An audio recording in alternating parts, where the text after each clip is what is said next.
The Mystical City of God, the Incarnation, Book 4, Chapter 5. The Venerable Sister Mary of Jesus of Ágreda describes how Saint Joseph resolves to devote himself entirely to the service of Most Holy Mary, the behavior of Her Majesty, and other particulars of the life of Mary and Joseph. 418. The most faithful Joseph, after being informed of the mystery and sacrament of the Incarnation, was filled with such high and befitting sentiments concerning his spouse, that although he had always been holy and perfect, he was changed into a new man. He resolved to act toward the Heavenly Lady according to a new rule and with much greater reverence, as I will relate farther on. This was conformable to the wisdom of the saint and due to the excellence of his spouse, for Saint Joseph by heavenly enlightenment saw well, that he was the servant and she the mistress of heaven and earth. In order to satisfy his desire for honoring and reverencing her as the Mother of God, whenever he passed her or spoke to her alone, he did it with great external veneration and on bended knees. He would not allow her to serve him or wait upon him or perform any other humble services, such as cleaning the house or washing the dishes and the like. All these things the most happy spouse wished to do himself, in order not to detract from the dignity of the Queen. 419.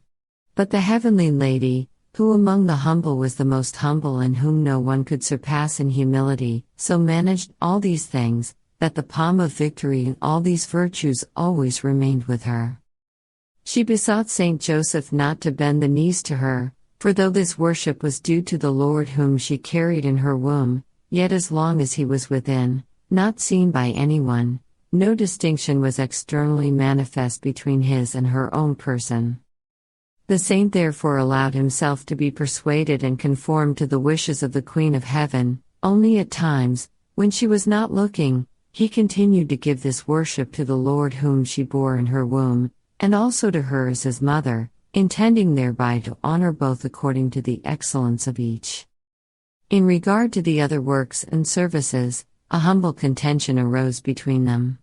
For Saint Joseph could not overcome his conviction as to the impropriety of allowing the great Queen and Lady to perform them, and therefore he sought to work ahead with such household duties.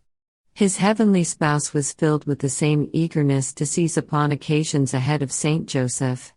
However, he busied himself in these duties during the time which she spent in contemplation. He frustrated her continual desire of serving him, and of performing all the duties of the household which she considered as belonging to her as a servant.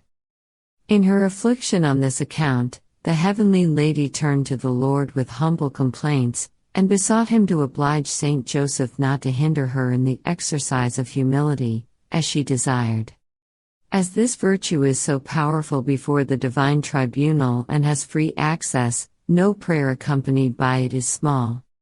Humility makes all prayers effective and inclines the immutable being of God to clemency. He heard her petition and he ordered the guardian angel of the blessed husband to instruct him as follows. Do not frustrate the humble desires of her who is supreme over all the creatures of heaven and earth. Exteriorly allow her to serve you and interiorly treat her with highest reverence, and at all times and in all places worship the incarnate Word. It is His will, equally with that of the Heavenly Mother, to serve and not to be served, in order to teach the world the knowledge of life and the excellence of humility. In some of the work you can assist her, but always reverence in her the Lord of all creation.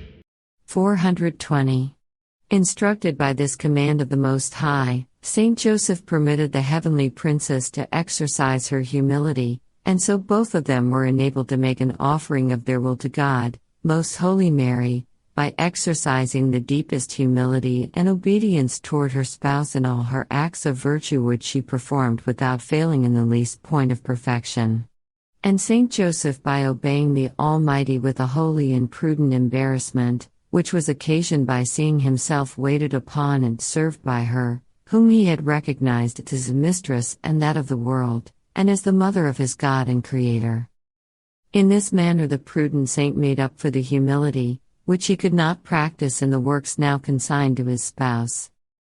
This arrangement seemed to humiliate him more and filled him with a greater reverential fear. In this fear he observed Most Holy Mary, always bearing in mind the treasure of her virginal womb and adoring, magnifying and praising the Lord. A few times, in reward of his holiness and reverence, or for the increase of both, the infant God manifested himself to him in a wonderful manner. He saw him in the womb of his purest mother, enclosed as it were in the clearest crystal. The sovereign queen conversed with the glorious saint concerning the Incarnation, because she did not need to be so reserved in her heavenly words, since he had been enlightened and instructed in the sublime sacraments of the hypostatic union of the divine and human natures in the virginal chamber of his spouse. 421. No human tongue can reproduce the celestial words and conversations of the Most Holy Mary and the Blessed Joseph. I will present some of them in the following chapters, as far as I know how. Yet who can declare the effects wrought in the sweet and devout heart of this saint in seeing himself not only constituted the husband of her who was the true mother of his Creator, but in finding himself also served by her as if she was the humblest slave, while at the same time he beheld her raised in sanctity and dignity above the highest seraphim and inferior only to God. If the divine right hand enriched with blessings the house of Obedem for having sheltered for a few months the figurative ark of the Old Testament, 1 Chronicles 13:14, what blessings did he not shower upon Saint Joseph, to whom he entrusted the true ark, and the lawgiver himself enshrined in her. Incomparable was the good fortune and happiness of this saint.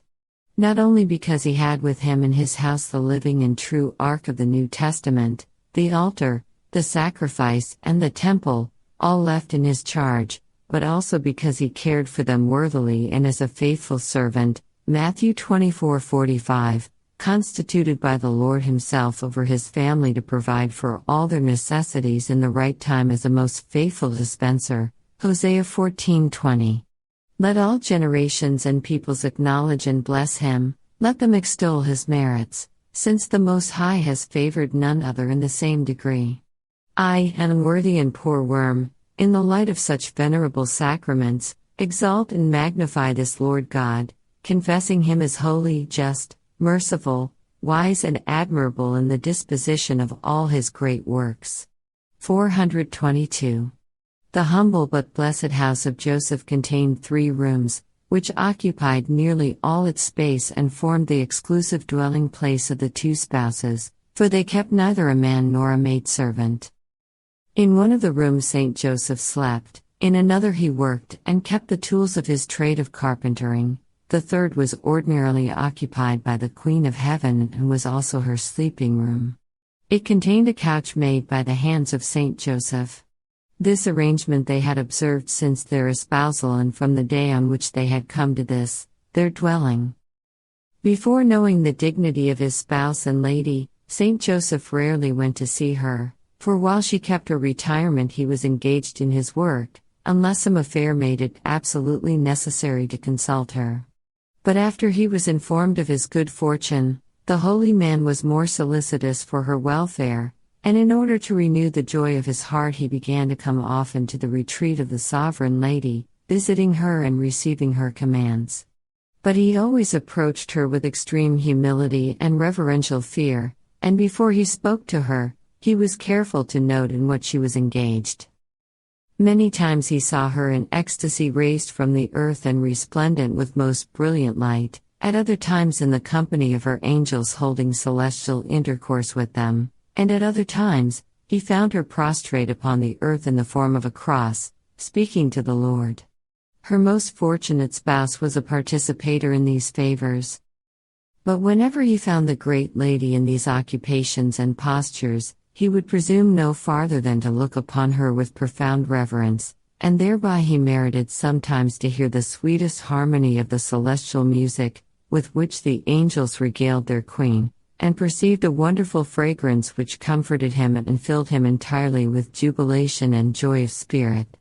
423.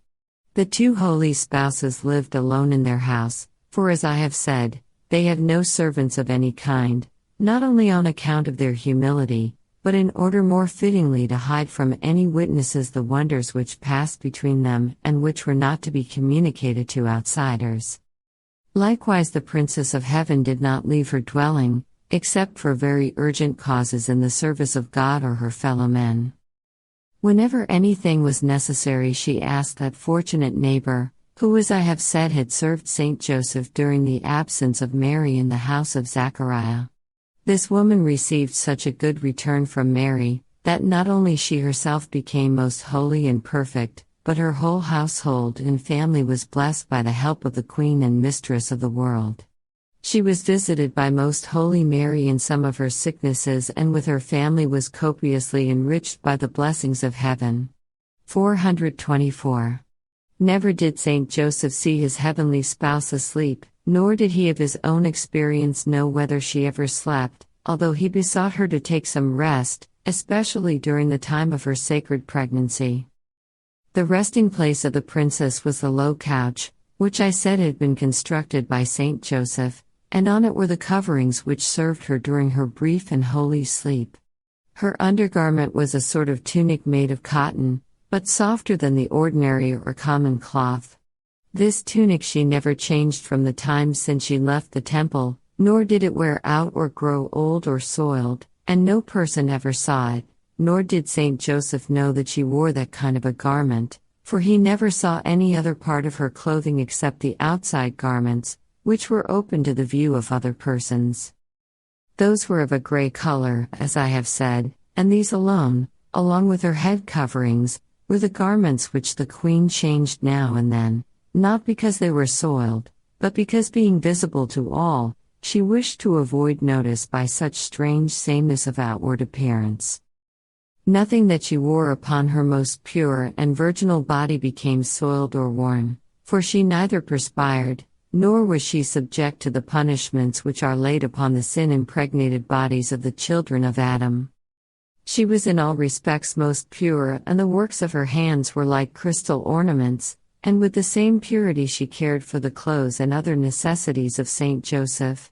The food of which she partook was most limited in kind and quantity, but she partook of some every day and in company of her spouse. She never ate meat, although he did, and she prepared it for him.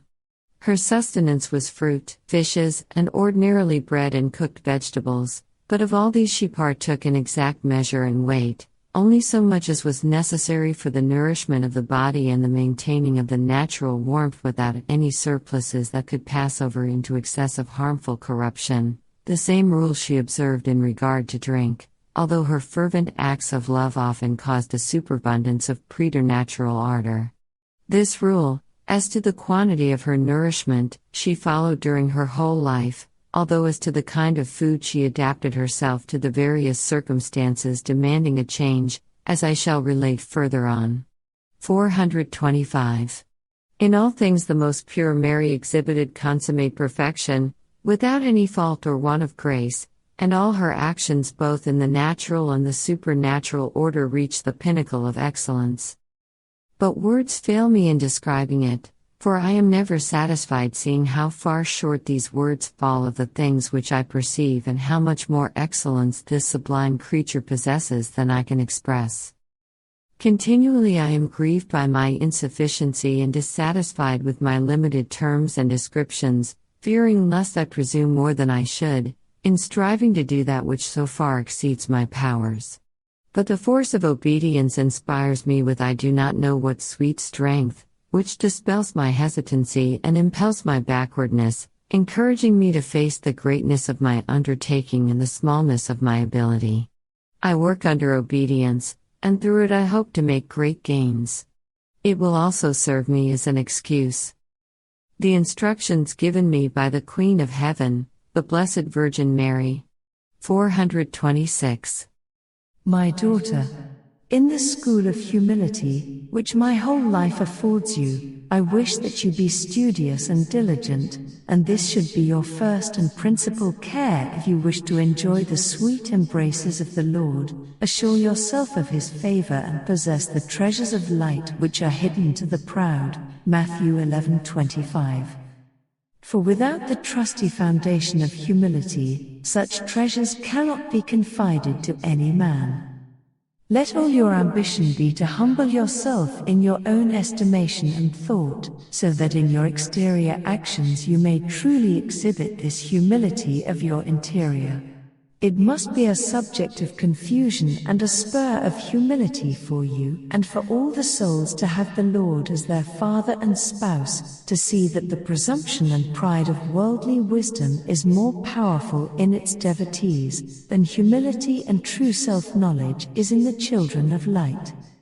Consider the watchfulness, the untiring study and care of ambitious and aspiring men.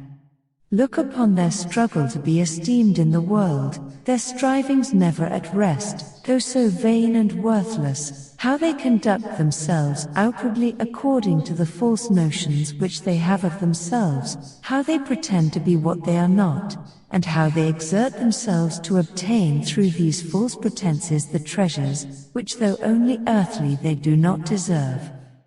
Hence it should be a cause of confusion and shame to the good, that deceit should urge on the sons of perdition with greater force than truth urges the elect, that the number of those, who in the world are anxious to strive in the service of their God and Creator, should be so small in comparison with the number of those who serve vanity. That there should be so few of the elect, though all are called, Matthew 20:16. 427. Seek therefore, my daughter, to make progress in this science of humility and to gain for yourself the palm of victory in this virtue in the midst of the children of darkness. In opposition to their pride, study what I did in order to overcome darkness in this world by the pursuit of humility. In this the Lord and I desire you to be very wise and proficient. Never miss an occasion of exercising humility and allow no one to deprive you of such works, and if occasions of humility fail you and are scarce, seek after them and ask the Lord to send them to you, for it pleases His Majesty to see such kind of anxiety and ambition in what He desires so much. For the sake of this divine complacency alone, you, as a daughter of His house, as His domestic and as His spouse, should be solicitous and anxious for acts of humility, for in this, human ambition itself will teach you not to be negligent. Observe how a woman in her house and family conducts herself in order to benefit and advance her family, and how she loses no chance of advancing it. Nothing seems too much for her, and if anything, no matter how small it is, goes to loss, she becomes much excited. Luke 15:8. All this is the effect of worldly covetousness, and there is certainly no reason that the wisdom of heaven be less fruitful or less careful in the gifts received. Therefore I desire you to allow no carelessness or forgetfulness concerning what so much concerns you, and to lose no occasion of practicing humility and laboring for the glory of the Lord, but do seek and strive after His gifts and draw merits from them as a faithful daughter and spouse. Then you will find grace in the eyes of the Lord and in mine, according to your desire.